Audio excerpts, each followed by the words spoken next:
House dust might എന്ന് നമ്മൾ പറയും. അതായത് നമ്മൾ കണ്ണിൽ കാണാൻ പറ്റാത്ത രീതിയിലുള്ള ചെറിയ ചെറിയ പ്രാണികളാണ് ഹൗസ് ഡസ്റ്റ് മൈറ്റ് എന്ന് പറയുന്നത്. ഒരു 70-80% ഓഫ് അലർജീസ് ഉണ്ടാക്കുന്ന ഒരു സാധനമാണ് ഈ ഹൗസ് ഡസ്റ്റ് മൈറ്റ് എന്ന് പറയുന്നത്. ഇതിൻ്റെ ഒരു പ്രത്യേകത എന്ന് വെച്ചാൽ ഇത് ഈ നമ്മുടെ ഈവൻ ബെഡ്ഷീറ്റിലും ഫാബ്രിക്സിലും ഒക്കെ പെനിട്രേറ്റ് ചെയ്ത് ഇതിൻ്റെ ഈ ഫാബ്രിക്സിനിടയിൽ കയറിയിരിക്കാനുള്ള കഴിവുണ്ട്.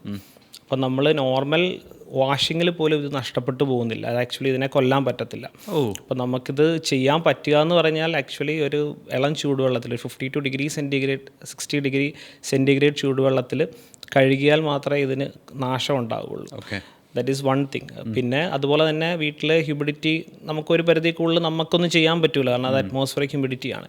എവറി 3 days നമ്മൾ പറയും എല്ലാ 3 ദിവസം കൂടുമ്പോഴും അലർജി ഉള്ള വീട്ടിലെ അലർജി കുട്ടികൾക്കും എല്ലാവർക്കും അലർജി ഉണ്ടെങ്കിൽ എവറി 3 days നമ്മളിതെല്ലാം ചേഞ്ച് ചെയ്യുക. ഈ കാർപ്പറ്റ് പരമാവധി അവോയ്ഡ് ചെയ്യുക. ബെഡ്ഷീറ്റ് ആണെങ്കിലും കർട്ടൻസ് ആണെങ്കിലും ഒക്കെ മാറ്റുക എവറി 3 days. അത് കഴുകുമ്പോഴും ഈ ഞാൻ പറഞ്ഞ പോലെ ഒരു 50-60 ഡിഗ്രി സെൽഷ്യസ് ചൂടുവെള്ളത്തിൽ കഴുകുക. അതേ ഇതിനൊരു പ്രതിവിധിയുള്ളൂ. സെക്കൻഡ് തിങ്, നമ്മുടെ അഗെയിൻ നമ്മൾ ഈ പൊടിപടലങ്ങൾ മാക്സിമം നമ്മൾ വെറ്റായിട്ട് തന്നെ വെറ്റ് മോപ്പിംഗ് നമ്മൾ പറയും. ഈ ചൂല് വെച്ച് തൂക്കാതെ അത് വെറ്റായിട്ട് തന്നെ മോപ്പ് ചെയ്യുക. അല്ലെങ്കിൽ ചൂല് വെച്ച് തൂത്ത് കഴിഞ്ഞാൽ ഇതെല്ലാം വീണ്ടും മുകളിലോട്ട് വരും. പിന്നെ ഈ ചൂടത്ത് നമ്മൾ ഫാൻ ഇട്ട് കഴിയുമ്പോൾ ഇത് കടന്ന് വീണ്ടും സർക്കുലേറ്റ് ചെയ്തുകൊണ്ടിരിക്കും. അങ്ങനെ വീണ്ടും വീണ്ടും അലർജി എക്സ്പോഷർ ഉണ്ടായിക്കൊണ്ടിരിക്കും. പിന്നെ നമ്മൾ എപ്പോഴും മറന്നു പോകുന്നൊരു കാര്യം AC-യുടെ ഫിൽറ്റർ ചേഞ്ച് ചെയ്യുക. അത് കറക്റ്റായിട്ട് AC-യുടെ ഫിൽറ്റർ ഒരു 3 months ഒക്കെ നമ്മൾ യൂസ് ചെയ്യുന്നതനുസരിച്ച് കൂടുതൽ യൂസ് ചെയ്യുവാണ് അതിലും പെട്ടെന്ന് തന്നെ നമ്മൾ ഇത് ക്ലീൻ ചെയ്ത് ഫിൽറ്റർ ചേഞ്ച് ചെയ്യേണ്ടി വരും. സ്പ്ലിറ്റ് AC ഒക്കെ ആകുമ്പോൾ റൂമിൻ്റെ ആണെങ്കിലും കാറിൻ്റെ ആണെങ്കിലും അങ്ങനെ തന്നെയല്ലേ? അതെ. ഇത് കാരണം അഗെയിൻ കാർ പിന്നെ നമുക്ക് അത്രയും പ്രൊലോങ്ഡ് നമ്മൾക്ക് എക്സ്പോഷർ വരുന്നില്ല. വീട്ടിൽ നമ്മൾ ഫുൾ ടൈം ഇരിക്കുന്നു. ഇപ്പോഴത്തെ വീട്ടിൽ ഓൾമോസ്റ്റ് ഈവൻ EMI എടുത്തിട്ടാണ് ആൾക്കാർ AC മേടിക്കുന്ന ഒരു സ്ഥിതിയാണ്. കാരണം അത്രയ്ക്ക് ചൂടാണ് നമ്മുടെ ഇവിടെ. അപ്പം നമ്മൾ അതിന് വേണ്ടിയിട്ട് എന്തായാലും നമ്മൾ AC രാത്രിയിലൊക്കെ ഫുൾ ടൈം യൂസ് ചെയ്യും. അപ്പം ഇതഗെയിൻ ക്ലീനിങ് പ്രോപ്പർ അല്ലെങ്കിൽ ഡെഫിനറ്റ്ലി ഇതൊരു one of the under recognised cause ആണ് അലർജി കൂട്ടാൻ വേണ്ടിയിട്ടുള്ളത്. പിന്നെ മൂന്നാമത് നമ്മൾ പറയുന്ന പെറ്റ്സ് പലർക്കും നമ്മളിപ്പോൾ പേഷ്യൻസ് വരും, ശ്വാസം മുട്ടൽ മരുന്നെല്ലാം കൃത്യമായിട്ട് എടുക്കുന്നുണ്ട്, ശ്വാസം മുട്ടൽ കൂടി എന്നൊക്കെ പറഞ്ഞു വരും. നമ്മൾ ഹിസ്റ്ററി എടുക്കുമ്പോൾ പെറ്റ്സ് എക്സ്പോഷർ ഉണ്ട്. പെറ്റ്സിനെ മാറ്റുക എന്ന് വെച്ചാൽ പലരും പെറ്റ്സിനെ സ്വന്തം ഫാമിലി മെമ്പറിനെ പോലെ ആയിരിക്കും. ചിലരെങ്കിലും നമ്മളുടെ ബെഡിൽ പെറ്റ്സിനെ അങ്ങനെ ശീലിച്ചിട്ടുള്ള ആൾക്കാരുണ്ടായിരിക്കുമല്ലോ, അതൊക്കെ ഭയങ്കര വൻ ഡേഞ്ചർ ആണോ? അതെ, എന്ന് വെച്ചാൽ അഗെയിൻ പെറ്റ്സിനകത്ത് ഡിഫറെൻറ്റ് ടൈപ്സ് ഓഫ് പെറ്റ്സ് ഉണ്ട്. അപ്പോൾ അതിനകത്ത് പൂച്ചയാണ് കൂടുതൽ പ്രശ്നമുണ്ട്. എവരിത്തിങ് ഈസ് ഡേഞ്ചറസ്, ബട്ട് പൂച്ചയാണ് കൂടുതൽ പ്രശ്നം ഉണ്ടാക്കുന്നത്. കാരണം ഇതിൻ്റെ അഗെയിൻ ഫർ അതിൻ്റെ പൂട പോലത്തെ സാധനങ്ങൾ പൊഴിഞ്ഞ് വീണ് കഴിഞ്ഞാൽ അതൊരു പെർസിസ്റ്റൻറ്റ് ഇറിറ്റൻ്റ് ആണ്.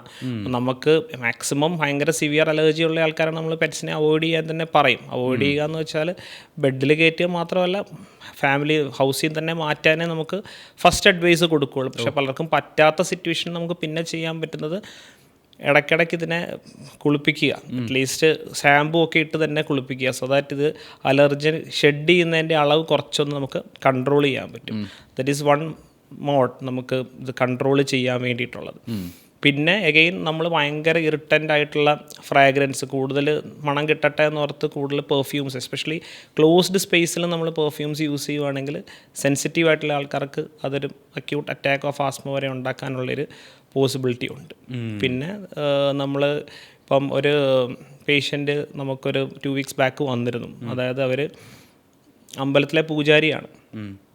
അമ്പലത്തിലെ പൂജാരി അഗെയിൻ അമ്പലത്തിനകത്തൊരു ചെറിയ സ്പേസിലാണല്ലോ നമ്മൾ പൂജ ചെയ്യുന്നത്. അപ്പം ആ ഒരു ചെറിയൊരു സ്പേസിൽ തന്നെ അവർ ഈ വിളക്ക് കത്തിക്കുമ്പം ഇതിൻ്റെ സ്മോക്കും കാര്യങ്ങളും എല്ലാം വന്നിട്ട് അവർക്ക് ശ്വാസം മുട്ടൽ കൂടുകയാണ്.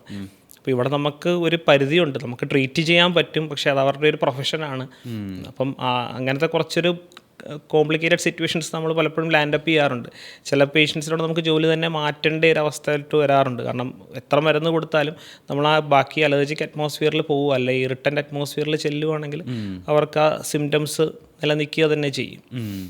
ഈ പുകയുടെ കാര്യം പറയുമ്പോൾ നമ്മളുടെ ഈ അടുപ്പിലുണ്ടാകുന്ന പുകയും അതുപോലെ തന്നെ ഡേഞ്ചർ ആയിരിക്കണമല്ലോ? അതെ, തീർച്ചയായിട്ടും. അത് നമ്മൾ ഇപ്പം ആസ്മ പോലെ തന്നെ ഡേഞ്ചറസ് ആയിട്ടുള്ള, അതിലും വളരെയധികം ഡേഞ്ചറസ് ആയിട്ടുള്ള സിറ്റുവേഷനാണ് COPD എന്നൊരു അസുഖം. അപ്പോൾ COPD എസ്പെഷ്യലി നമ്മൾ COPD എപ്പോഴും പുകവലിക്കാരിൽ കാണുന്ന ഒരു അസുഖമായിട്ടാണ് നമ്മൾ പറഞ്ഞു വെക്കുന്നത്. പക്ഷേ ഇപ്പോൾ നമ്മൾ കാണുന്നത് എന്താണെന്ന് വെച്ചാൽ ഫീമെയിൽസിൽ COPDയുടെ അളവ് വളരെ കൂടുതലാണ്. അത് കേരളത്തിൽ കുറച്ച് വ്യത്യാസമുണ്ട്. ഇപ്പം പുറത്തോട്ടൊക്കെ പോയി കഴിഞ്ഞാൽ വളരെ കൂടുതലാണ്. കാരണം ഇവിടെ പിന്നെ നമ്മൾ പലരും ചോറ് വെക്കാൻ വേണ്ടി മാത്രമാണ് ഈ വിറകടുപ്പ് ഉപയോഗിക്കുന്നത്. ബാക്കി മിക്കവരും കുക്കിംഗ് ഗ്യാസ് ഉണ്ട്. പുറത്തൊക്കെ പോയി കഴിഞ്ഞാൽ എല്ലാത്തിനും അവർ വിറകടുപ്പാണ് ഉപയോഗിക്കുന്നത്. അല്ലെങ്കിൽ കൗഡങ് ചാണകം കത്തിച്ച് യൂസ് ചെയ്യാറുണ്ട്. ഇതൊക്കെ സിഗരറ്റിൻ്റെ പോലെ തന്നെ ഡേഞ്ചറസ് ആണ്. കാരണം ഇതിനകത്ത് ഫൈൻ പാർട്ടിക്കിൾസ് ഉള്ളിൽ വന്ന് സ്മോക്ക് ഉള്ളിൽ വന്ന് ശ്വാസം മുട്ടലുണ്ടാക്കും, ലങ് ക്യാൻസർ ഉണ്ടാക്കാം. ഇത് അകത്ത് കത്തിക്കുമ്പം കൂടുതൽ സ്മോക്ക് അകത്ത് തന്നെ നിൽക്കുകയും ചെയ്യും. മനസ്സിലായി. ഓക്കെ, ഇത് നമ്മൾ കൊച്ചിക്കാർക്കേ വൈകുന്നേരം ഒരു 5 മണി 5:30 ആയി കഴിഞ്ഞ് ഇവിടെ കൊതുകിൻ്റെ മറ്റേ വളം ഇട്ടിട്ട് വളർത്തുന്ന പോലെയാണ് കൊതുകുകൾ ഇങ്ങനെ പെരുകി നമ്മളെ ആക്രമിക്കുന്നത്. അപ്പോൾ നമ്മൾ യൂഷ്വലി എന്താ ചെയ്യുകയെന്ന് വെച്ചാൽ ഒന്നല്ലെങ്കിൽ നമ്മൾ മോസ്കിറ്റോ കോയിൽസ് കത്തിക്കുക, അതല്ലാന്നുണ്ടെങ്കിൽ ഗുഡ് നൈറ്റ് നമ്മൾ 6 മണി തൊട്ടേ കത്തിച്ചിട്ടിട്ട് പിന്നെ ഓഫ് ചെയ്യുന്നത് പിറ്റേ ദിവസം രാവിലെ ആയിരിക്കും. ഇപ്പോൾ ഈ മോസ്കിറ്റോ കോയിൽസ് അല്ലെങ്കിൽ അഗർബത്തീസ്, ഗുഡ് നൈറ്റ് പോലുള്ള ഇലക്ട്രിക് കോയിൽസ്, ഇതൊക്കെ നമ്മുടെ ലങ്സിനെയും നമ്മളുടെ അലർജി വരാനുള്ള സാധ്യതകൾ കൂട്ടുന്നുണ്ടോ ഭയങ്കരമായിട്ട്? എസ്പെഷ്യലി അത് നമ്മുടെ മോസ്കിറ്റോ കോയിൽസ് ആണ് കൂടുതൽ ഡേഞ്ചറസ്. കാരണം അതും നമ്മൾ ചെറിയ റൂമിൽ കത്തിച്ച് വെച്ചാൽ ഭയങ്കര സ്മോക്കായിരിക്കും ഉണ്ടാവാൻ പോകുന്നത്. അത് സിഗരറ്റിൻ്റെ അത്രയും തന്നെ ഡേഞ്ചറസ് ആയിട്ട് നമുക്ക് വേണമെങ്കിൽ പറയാം. പിന്നെ ഇതിനകത്ത് ഇറങ്ങിയിരിക്കുന്ന ഇൻഗ്രീഡിയൻസും പലതും അലർജി ഉണ്ടാക്കാൻ സാധ്യതയുള്ളതാണ്. നമ്മളെ മോസ്കിറ്റോ ഫ്ലൂയിഡാണെങ്കിൽ തന്നെ, നമ്മുടെ ഈ ഗുഡ് നൈറ്റ് പോലത്തെ മോസ്കിറ്റോ ഫ്ലൂയിഡാണെങ്കിൽ തന്നെ അഗെയിൻ അത് കമ്പാരിറ്റീവ്ലി കുറവാണെങ്കിൽ തന്നെ, കോയിലിൻ്റെ അത്രയും ഡേഞ്ചറസ് അല്ലേ പോലും, അത് നമ്മൾ കിടക്കുന്നതിൻ്റെ തൊട്ടടുത്ത് കണക്ട് ചെയ്ത് വെക്കുക.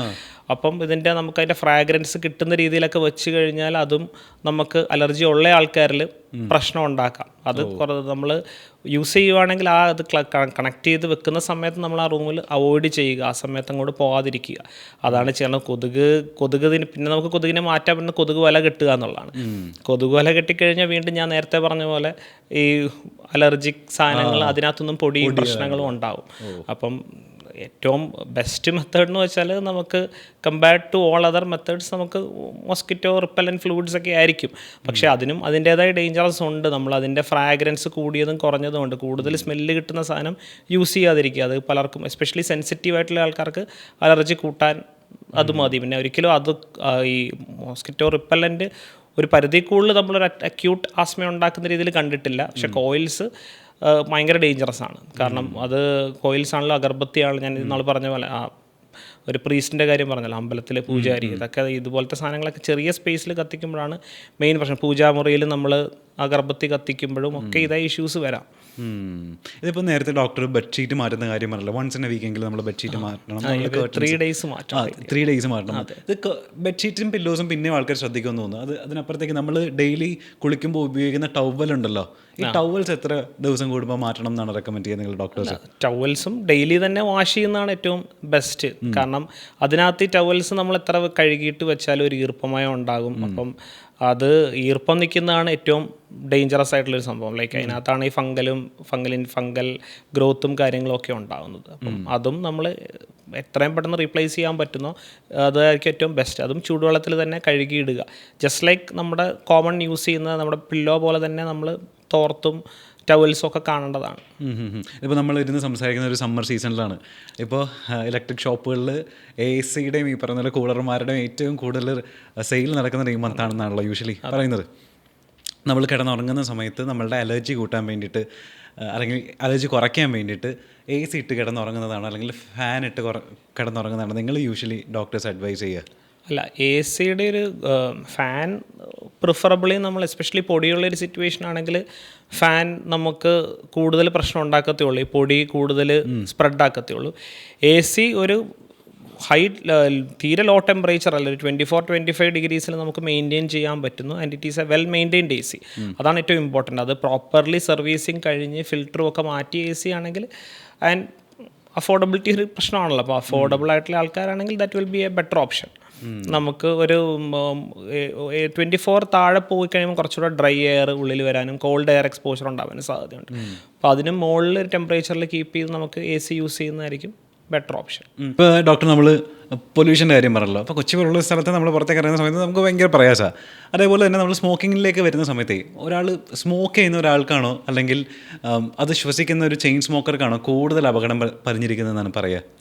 അതായത് നമ്മളിപ്പം സ്മോക്കിംഗ് പറയുവാണെങ്കിൽ എന്തായാലും സ്മോക്ക് ചെയ്യുന്ന ആൾക്ക് തന്നെയാണ് ഡേഞ്ചർ കൂടുതൽ. പക്ഷേ ഓൾമോസ്റ്റ് ഈക്വലി ഡേഞ്ചറസ് ആണ് അത് പാസീവ് സ്മോക്കിംഗ് നമ്മൾ പറയും. അതായത് സ്മോക്ക് ചെയ്തത് പുറത്തോട്ട് വിടുന്നത് ശ്വസിക്കുന്ന ആൾക്ക്. ഇത് രണ്ടും കൂടാതെ തേർഡ് ഹാൻഡ് സ്മോക്ക് എന്നൊരു കൺസെപ്റ്റാണ്. തേർഡ് ഹാൻഡ് സ്മോക്ക് എന്ന് വെച്ചാൽ ഈ സ്മോക്ക് ചെയ്ത ആ സിഗരറ്റ് അല്ല ബീഡിയിൽ നിന്ന് തരിതരി പോലെ താഴോട്ട് വീഴും. ഈ സാധനം നമ്മുടെ ഇപ്പം വീട്ടിലാണ്, ഇപ്പോൾ ഒരു അച്ഛനാണ് വലിക്കുന്നത്, അത് കൊച്ചു പിള്ളേരുണ്ടാവും വീട്ടിൽ, അവർ വന്നത് ഇത് ഈ സർഫസിലൊക്കെ അത് സ്പർശിച്ചു കഴിഞ്ഞാൽ ഇവരുടെ സ്കിന്നിലും കാര്യങ്ങളിലും ഇത് എക്സ്പോസ്ഡ് ആകും. ഇതിനകത്ത് നിറച്ചും കാർസിനോജനിക്കാണ്, ആർസനിക്, കാഡ്മിയം പോലത്തെ കാർസിനോജനിക്കാണ് ഇരിക്കുന്നത്. ഇതുകൊണ്ട് കുട്ടികൾക്ക് ക്യാൻസർ വരെ അസുഖങ്ങൾ ഉണ്ടാകാം. അപ്പോൾ അത് 3 രീതിയിലാണ് ബാധിക്കുന്നത്. ഒന്ന്, വലിക്കുന്നയാൾക്ക് ക്യാൻസർ ഉണ്ടാകാം, COPD പോലത്തെ അസുഖങ്ങളുണ്ടാകാം. പാസീവ് സ്മോക്കിംഗ്, അതായത് സെക്കൻഡ് ഹാൻഡ് സ്മോക്ക്, അങ്ങനെയാണ് സ്ത്രീകളിൽ പുകവലിക്കാത്ത ഒത്തിരി സ്ത്രീകളിൽ ക്യാൻസറിൻ്റെ അസുഖം വരുന്നത്. അത് പാസീവ് സ്മോക്കിംഗ് പ്രശ്നമാണ്, ഓൾമോസ്റ്റ് ഈക്വലി പ്രശ്നമാണ്. പിന്നെ തേർഡ് ഹാൻഡ് സ്മോക്ക്, അതായത് ഈ പാർട്ടിക്കിൾസ് താഴെ വീണിട്ടുണ്ടാകുന്ന കാർസിനോജനിക് എക്സ്പോഷർ കുട്ടികളിൽ ക്യാൻസർ ഉണ്ടാക്കുന്ന പഠനങ്ങളുണ്ട്. ഇപ്പോൾ ചില ആൾക്കാർ പറയും സ്മോക്കിംഗ് ഡേഞ്ചറസ് ആണ്, അതുകൊണ്ട് നമ്മൾ വെയ്പ്പിംഗ് കുറച്ചും കൂടെ സേഫ് ആണെന്ന് വിചാരിച്ച് വെയ്പ്പ് ചെയ്യുന്ന ആൾക്കാരുണ്ട്. വെയ്പ്പ് എത്രമാത്രം സേഫറാണ് ഇതിനെ വെച്ച് കമ്പയർ ചെയ്യുന്നത്? അതായത് വെയ്പ്പിംഗ് ആക്ച്വലി ഇൻട്രൊഡ്യൂസ് ചെയ്തത് നമുക്ക് സ്മോക്കിംഗ് സെസേഷൻ, അതായത് സ്മോക്കിംഗ് നിർത്താനുള്ളൊരു, അതായത് സ്മോക്കിംഗ് എന്ന് പറയുമ്പോൾ അതിനകത്ത് ഏറ്റവും അഡിക്ഷൻ ഉണ്ടാക്കുന്ന നിക്കോട്ടിൻ എന്നുള്ളൊരു ഘടകമാണ്. Nicotine is said to be more addictive than heroin എന്നാണ് പറയുന്നത്. ഹെറോയിനേക്കാളും അഡിക്ഷൻ ഏറ്റവും ബുദ്ധിമുട്ടാണ് സ്മോക്കിംഗ് നിർത്താൻ വേണ്ടിയിട്ട് കമ്പയർഡ് ടു അതർ ഡ്രഗ്സ്. അപ്പം സ്മോക്കിംഗ് നിർത്താൻ വേണ്ടിയിട്ടാണ് ഈ വെയ്പ്പിംഗ് പോലത്തെ സാധനങ്ങൾ വന്നത്. ഈ സിഗരറ്റ് ആണെങ്കിലും വെയ്പ്പ് പോഡ്സ് ഒക്കെ കുറേ പുതിയ പുതിയ സാധനങ്ങൾ വന്നുകൊണ്ടിരിക്കുകയാണ്. അപ്പോൾ ഇതിനകത്ത് നിക്കോട്ടിൻ്റെ അളവ് നമുക്ക് അറിയത്തില്ല, ഓരോ ബ്രാൻഡ് അനുസരിച്ച് നിക്കോട്ടിൻ ചേഞ്ച് ചെയ്തുകൊണ്ടിരിക്കും. Nicotine addiction still remains like that. Main വേറൊരു പ്രോബ്ലം എന്താണെന്ന് വെച്ചാൽ ഈ ഇതിനകത്ത് യൂസ് ചെയ്യുന്ന പലതരം കെമിക്കൽസ് ഉണ്ട്, ഫ്ലേവറിങ് ഏജൻസ് ഉണ്ട്, ആൽക്കഹോൾ കണ്ടൻസ് ഉണ്ട്. ഇപ്പോൾ ഇതെല്ലാം ലങ്സിൽ വന്ന് ലങ് ഡാമേജ് ഉണ്ടാകുന്നുണ്ട്. ഇതിനെയാണ് ഇവാലിൻ നമ്മൾ പറയും. അതായത് ഈ cigarettes and വെയ്പ്പിംഗ് associated lung injury, അതൊരു ഭയങ്കര കൂടിക്കൂടി വരുന്നൊരു ഇൻസിഡൻസ് നമ്മുടെ ഗൾഫ് രാജ്യങ്ങളിൽ, അമേരിക്ക പോലത്തെ രാജ്യങ്ങളിൽ വളരെ കോമൺ ആയിട്ട് കാണുന്നൊരു അസുഖമാണ്. അതെന്ന് വെച്ചാൽ സ്മോക്കിംഗ് പോലെയും കൂടെ അല്ല, ഇത് അക്യൂട്ടായിട്ട് ലങ് ഡാമേജ് ഉണ്ടായി മരണം വരെ സംഭവിക്കാവുന്ന ഒരു അസുഖമാണ്. പിന്നെ ഈ സിഗരറ്റ്സ് മൂലം അല്ലെ വെയ്പ്പിംഗ് ഒരു പുതിയൊരു ഡിവൈസ് ആയതുകൊണ്ട് ഇതിൻ്റെ പഠനങ്ങൾ ഇപ്പോഴും നടന്നുകൊണ്ടിരിക്കുന്നു. മനസ്സിലായില്ല, പക്ഷേ ഇത് ഓവറോൾ ബെറ്റർ ലങ് ഹെൽത്ത് ആവാനുള്ള ചാൻസസ് വളരെ അതൊന്ന് ബ്രേക്ക് ചെയ്യും. അതായത് ഈ സിഗരറ്റല്ലേ വെയ്പ്പിംഗ് മുഖാന്തരമുള്ള കാരണം ഉണ്ടാകുന്ന ലങ് ഇഞ്ചുറി ഇപ്പോഴും ആൾക്കാർ സയൻറ്റിസ്റ്റ് പഠിച്ചുകൊണ്ടിരിക്കുന്നേ ഉള്ളൂ. പക്ഷേ definitely it is not a good option. അതായത് നമ്മൾ സിഗരറ്റ് ക്വിറ്റ് ചെയ്യാൻ വേണ്ടിയിട്ടാണ് നമ്മൾ വെയ്പ്പിങ്ങിലോട്ട് പോകുന്നതെങ്കിൽ അത് നല്ലൊരു ഓപ്ഷൻ അല്ല. അതിലും സേഫറായിട്ടുള്ള ഒത്തിരി ഓപ്ഷൻസ് നമുക്ക് ഇപ്പം നിലവിലുണ്ട്. ഇതിപ്പോൾ ഈ നമുക്കറിയാം സ്മോക്കിംഗ് നമ്മളുടെ ലങ്സിന് മോശമാണ്, അത് ലങ് ക്യാൻസർ വരുത്തും എന്നൊക്കെ നമുക്ക് എല്ലാവർക്കും ബോധവാന്മാരാണ് നമ്മൾ. പക്ഷേ ഈ സ്മോക്കിംഗ് ഒന്നും ഇതുവരെ ട്രൈ പോലും ചെയ്യാത്ത ആൾക്കാർക്കൊക്കെ ഈ ലങ് ക്യാൻസർ വരുന്നത് കണ്ടിട്ടില്ലേ? അപ്പോൾ അത്തരം കേസുകളിൽ അപ്പോൾ പിന്നെ എന്തൊക്കെ എലമെൻറ്റ്സ് ആയിരിക്കും ഇൻഫ്ലുവൻസ് ചെയ്തിട്ടുണ്ടാവുക? Okay, lung cancer 80% of lung cancer related to smoking ആണ്. ബാക്കി ഒരു 20% കേസസ് ഉണ്ട് സ്മോക്കിംഗ് റിലേറ്റഡ് അല്ലാത്തത്. അതിൻ്റെ ഇന്ത്യയിൽ അത്രയും കോമൺ അല്ല, അല്ലെങ്കിൽ ഇന്ത്യയിൽ അത്ര സ്റ്റഡീസ് വന്നിട്ടില്ല. സെക്കൻഡ് മോസ്റ്റ് കോമൺ നമ്മൾ പറയുന്ന റാഡോൺ എന്നുള്ളൊരു ഗ്യാസിനോടുള്ള എക്സ്പോഷറാണ്. റാഡോൺ എന്ന് പറഞ്ഞാൽ യുറേനിയംൻ്റെ ഒരു ഡീഗ്രഡേഷൻ പ്രൊഡക്റ്റായിട്ട് വരുന്നതാണ്. അത് സാധാരണഗതിയിൽ ഈ കുറച്ച് ഹില്ലി ഏരിയാസ് അല്ലെ ഗ്രാനൈറ്റ് പോലത്തെ സ്ഥലങ്ങളിൽ താമസിക്കുന്ന ആൾക്കാരിൽ ഈ വീടിൻ്റെ അടിയിൽ തന്നെ അണ്ടർഗ്രൗണ്ട് എക്സ്പോഷർ കാരണം വരുന്നൊരു അതാണ്. ഇപ്പോൾ ഹിമാലയൻ റീജൻസിലൊക്കെ വളരെ കോമൺ ആയിട്ട് കാണുന്നൊരു സിറ്റുവേഷനാണ്. പക്ഷേ ഇന്ത്യയിൽ അത്ര സ്റ്റഡീസ് ഇല്ല, മേ ബി ഉണ്ടാവും, പക്ഷേ അതാണ് സെക്കൻഡ് മോസ്റ്റ് കോമൺ ആയിട്ട് പറയുന്നത്. പക്ഷേ നമ്മുടെ ഒരു സിറ്റുവേഷൻസിൽ കോമൺ ആയിട്ട് കാണുന്ന ഞാൻ നേരത്തെ പറഞ്ഞില്ല പാസീവ് സ്മോക്കിങ്, പിന്നെ indoor air outdoor air pollution. അത് ഇൻഡോർ എയർ പൊല്യൂഷൻ നമ്മുടെ ഫയർവുഡ് എക്സ്പോഷർ, ഈ വിറക് കത്തിച്ചുണ്ടാകുന്ന പുകയാകാം, നമ്മുടെ അല്ലാത്ത ഈ എന്തെങ്കിലും സാധനങ്ങൾ കത്തിച്ചുണ്ടാകുന്ന പുകകൾ, diesel exhaust, traffic air pollution, ഇതെല്ലാം അതിൻ്റെ ഒരു കോസാണ്. പിന്നെ അല്ലാതെ നമ്മൾ കണ്ടുവരുന്നത് ഈ ലങ്സിന് സ്കാറിങ് ഉണ്ടാകുക, അതായത് നേരത്തെ TB വന്നു പോയിട്ടുണ്ട്, അല്ലെങ്കിൽ ഇൻറ്റർസ്റ്റിഷ്യൽ ലങ് ഡിസീസ്, അത് ലങ്സ് ചുരുങ്ങുന്ന അസുഖങ്ങൾ.